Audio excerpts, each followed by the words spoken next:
my grandmother, the one that was blind, she ironed for the Morrisons. That was another family. But my daddy knew he had to help her. So my father, when he was in school, when he was able to go to school, because he had to help her, he would go to school and he put a fork in his back pocket every day. And when they would say, Rudy, what's that in your back pocket? That's my moneymaker. They know what he was talking about.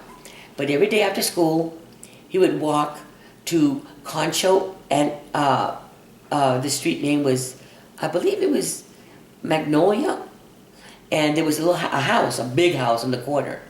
It belonged to a family in San Antonio who would come summer in Rockport, and their name was like another people that live in Rockport, but it wasn't the same family.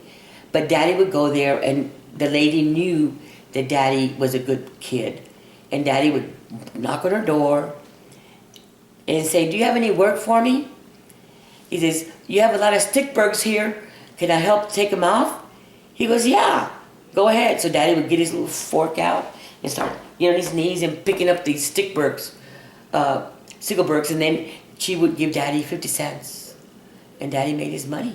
Then he would go to the store downtown, the mercantile store owned by Brock, and he would buy my grandmother a little can of corn, or he'd go buy himself a little comb, or once he bought her a pillowcase with his money that he made to give to my grandma. And that was his money maker.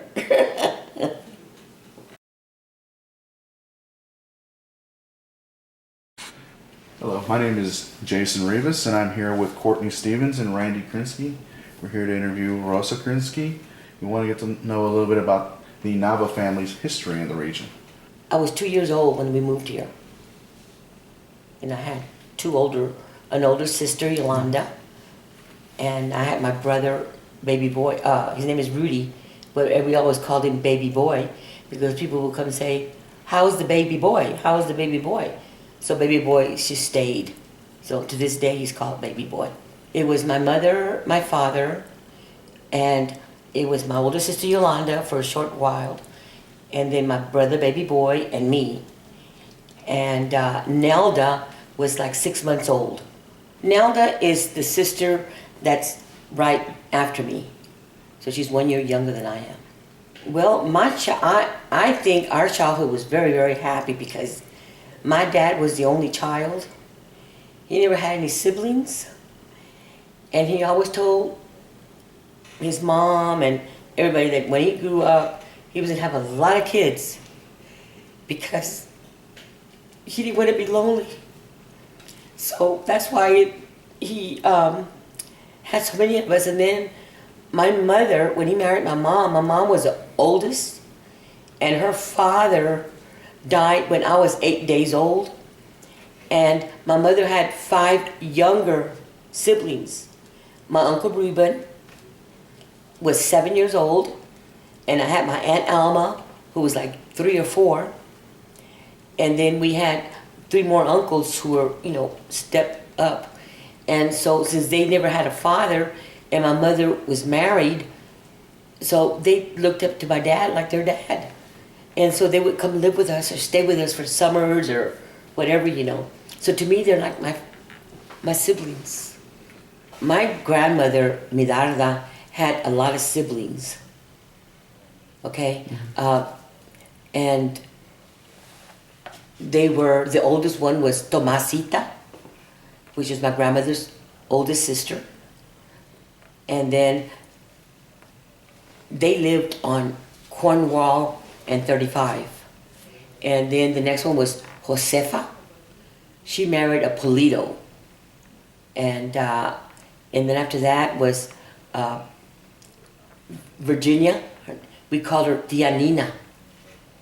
And then after that was my grandmother, which is Midarda Nava. She was born in 1900. And then the other one was Tia Tencha, was the younger one.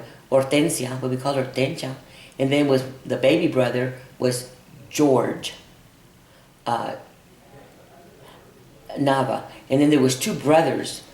One brother was called Juan Nava, but we kind of, the family lost touch with him in 1918 when he registered for the World War One, and then we never heard from him again.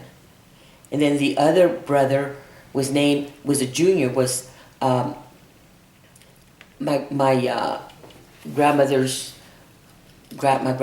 name was Eugenio, and he was Eugenio Jr. And they're all buried here in the Rockport Cemetery. And he died at the age of 29 there was a lot of disease during that time. It must have been like dysentery or something. Yeah. Oh, Tia Tencha was a baby of the Navas. And she lived like 3 blocks from my grandmother's house. The church was catty corner from her house. And that's one thing Daddy always made us do, is go to church. Very, very important that we go to church. So, it's I don't know if it's irrelevant, but Tia Tencha's husband, his name is Gabino Garza. He was actually my father's biological father, even though he was married to his aunt, because Tia Tencha and my grandmother were sisters, and Tia Tencha was married to Gabino Garza.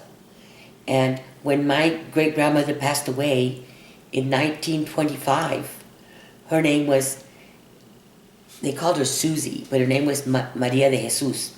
When she passed away, my grandmother was the only one at home, so she came to live with her baby sister, who had a brand new home, that her husband was a builder. Well, something happened, and she got pregnant from her brother-in-law, and my daddy was born. But he never admitted it. But all the kids mi tío Gabino had were spitting image of my dad. So they were half brothers, and you think they were twins or triplets. And they all knew the story, and they all treated my dad like a brother. And the girls treated my dad like a sister. So my daddy knew the story. So we went to church every Sunday, and Daddy was a stickler about us, and he wanted us to meet his father, even though Daddy could never admit that was his father, because the man never admitted it, even though his wife knew it. And his wife treated us very, very good, with mi tía Tencha. So every Sunday after church, we would walk, even though we had parked the truck at the church, we would walk the half a block from the church to across the street. And Daddy had so many little kids. We were like little ducklings behind Daddy. He'd be in the front, and we would all be like this behind him. We wouldn't ask questions. We just go with Daddy. And we go in, Daddy would knock on the door, and mi tío Gabino would be there with his wife, Tia Tencha. And the minute Tío Gabino saw us, he'd run to the back, to his little shed. And mi Tia Tencha would welcome us with open arms. And Daddy would, say, how you doing? And, and we'd go in and we sit on the couch next to Daddy. Just like, real polite. Because we would make sure that we were like polite. And right away, Tia Tencha would make a cake for us. She always made us a cake. If she didn't have time for icing, it was just a plain white cake. And we'd all have a piece of cake.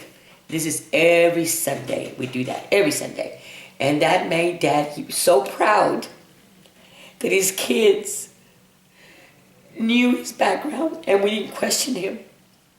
Tio Goyo was Gregorio. That was Tia Nina's husband. But he had several rent homes on Front Street, right by Brock's.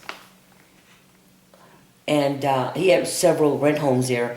And when we first came to Rockport after the war, when Daddy came and brought 3 of his kids here, we moved into one of his rent homes for about a year. We didn't have fences. Everything was just homesteaded. They just plopped the house here and plopped the house there. So my grandmother, where she lived was just down the street, maybe half a block down. So since they were so close, my grandmother Midarda would come help Mother, because Mother had 3 babies, we're all 15 months apart. So when we moved here, it was right there, so it was easy for her to come help. And then she was a diabetic. In those days, they didn't have medicine for diabetes. So my sister Yolanda, which was the oldest, at the time she was 3 years old, she would go stay with my grandmother, with my Larda, to keep her company and to kind of help her, well, more or less just to keep her company. So she would just come by and pick her up, and they would walk to her house. So she lived with her until she got married. She always lived with my grandmother because Daddy got a job at Charles T. Picton's lumber company in like 1945, and he helped Daddy build a home where our original home was on East Bay Street and North Ann Street. But Daddy, when we moved in this house in 1951, in this house that Charles T. Picton helped build for us, every time they had more kids, Daddy would add another 6 feet to the house, or another room, or another bathroom. And the greatest, happiest memory was Easter.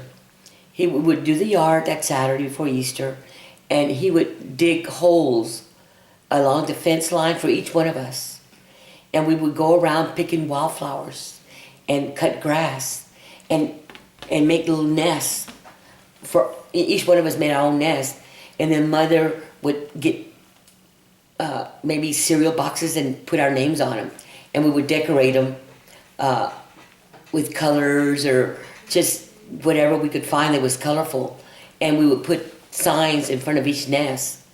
And they were all side by side. And that was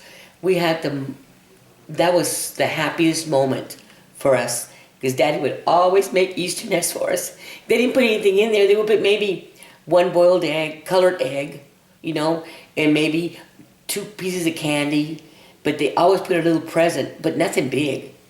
Maybe a pair of underwear, maybe a pair of socks. Nothing big. But we were so thrilled to have something for Easter. That was very, very happy times. And there wasn't too many things to do in Rockport. But we had a drive-in, maybe about 3-4 miles out of town, called the Cove Drive-In. And on Thursdays, they played Spanish movies. And they charged $1 a carload. So all the kids in the neighborhood would pile up to Stella's. Stella had a pickup truck. So we all got in a truck. Stella is the mother of my half-brother, Anthony. And my daddy and my mother both, they trusted her a lot. So they said, you can go, but only if you go with Stella. So we all piled in her truck and paid $1 a carload. And if nobody fit, what they did was, usually the boys would let them off, and they go to the back of the drive-in, and there's metal fence, and either they climb the fence or they go under the fence because they didn't fit in the truck. And then they meet us in there. That's how we got in the theater, and that was a lot of fun. And another thing is, we lived about 4 blocks from the beach. In those days, there was none of this where the kids had to have permission for everything. We were young, 10, 11 years old, and we were able to walk to the beach. And especially in the summertime, we walk to the beach with our towel, and we walk and we go swimming during the day. We're not allowed to go deep, of course. And then at lunchtime, Daddy would go for lunch from the lumber company and pick up my mom. They would go to the beach and take us our sandwiches to eat, and Kool-Aid or Tang, whatever we had at the house.